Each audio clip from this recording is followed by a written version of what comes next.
satu lagi brand baru daripada China juga. Ini adalah Jetua Dashing. Brand Jetua lah yang baru masuk saja ke Malaysia, dan ini model pertamanya dilancarkan, Jetua Dashing. Dah macam bedak tu kan, bedak lelaki. Jadi inilah dia punya rupa dia, SUV C segment. Lawan dengan S70, Mazda CX-5 semua. Tapi yang menariknya harga dia lebih murah. Full spec dia dalam 115-116 ribu sahaja. Tayar pun pakai GT GT Control P10 235 55 19 inci. Rim 19 inci. Sama depan belakang. Dan belakang atas tu ada sunroof.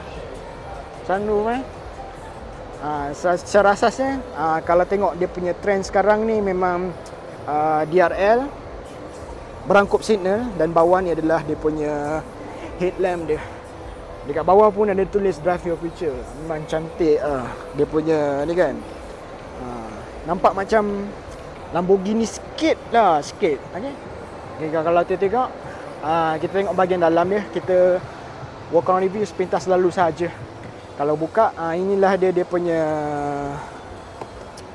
dalam dia lah. Kita masuk dulu. Disebabkan bising, cepat. Bising juga. Ada sunroof buka atas. Jadi inilah Jetua Dashing. Okay, skrin bersambung macam biasa, tapi dia tak extend sikit dia lagi. Mungkin seinci ataupun 2 inci lagi sikit. Sebab kalau ini, sekejap kita buka steering dia. Adakah dia teleskopik? Yes, is teleskopik. Manual lah, tapi okey je, tak ada masalah pun. Okey. Ini ada wireless CarPlay, Android Auto, semua benda. Storage sikit, USB A, dan ada power outlet. Biasalah, benda biasa. Wireless charging, dia punya gear dia. Ni dia punya auto hold, EPB. Ini dia punya volume lah saya rasa. Ataupun kontrol-kontrol lain. Dia punya ni tak ada lampu, tapi macam ada cooling punya ni lah. Mungkin boleh nak letak air ke untuk sejukkan air. Seat pun jenis basket seat yang memang performance punya dia bagi tu. Tengok. Ni dia punya sunroof apa semua. Tempat simpan cermin mata, spek. Okey. Fancy sikit lah, tapi tak terang sangat. Mungkin nampak sekadar ni je kan. Kalau tengok signal, ni wiper belah kiri, pedal shift, tabah tolak.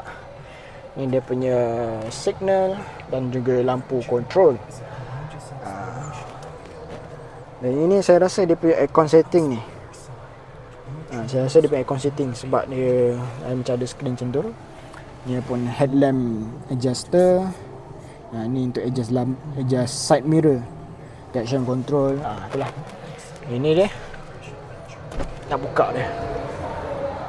Kita tengok bahagian belakang pula. Steering ni pun dia copy juga Mercedes sikit. Dan macam butang-butang ni copy sikit lah. Okey lah. Okey.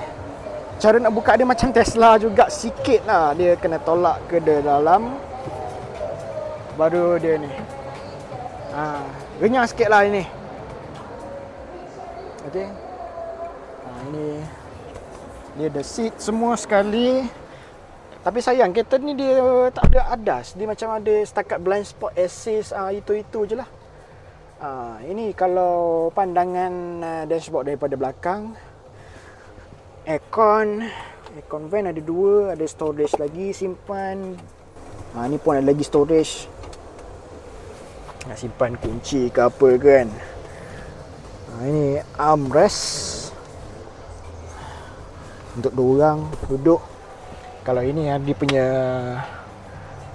pemandangan dan luas juga. Headroom luas untuk saya yang berketinggian 170.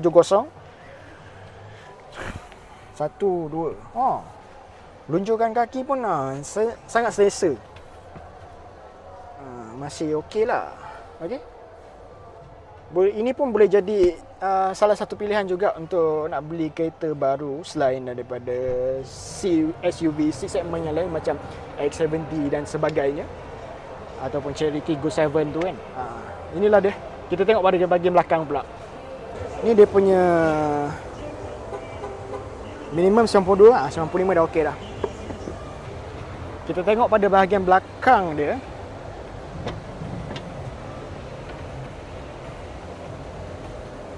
Tengok boot dia luas mana.